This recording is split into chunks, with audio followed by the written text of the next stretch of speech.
Hi guys, in this video let me teach you how can you fix Roblox voice chat is grayed out on your Roblox app on your mobile.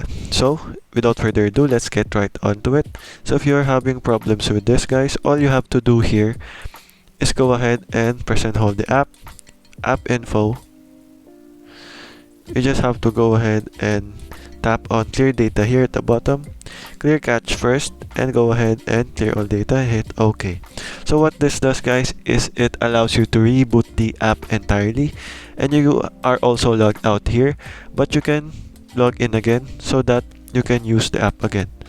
So this will probably fix your issue guys, but if not, let's go over to this second method.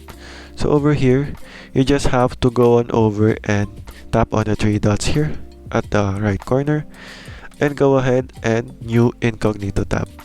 So over here, you just have to log into your Roblox account here and go ahead and play your Roblox games here and log in here.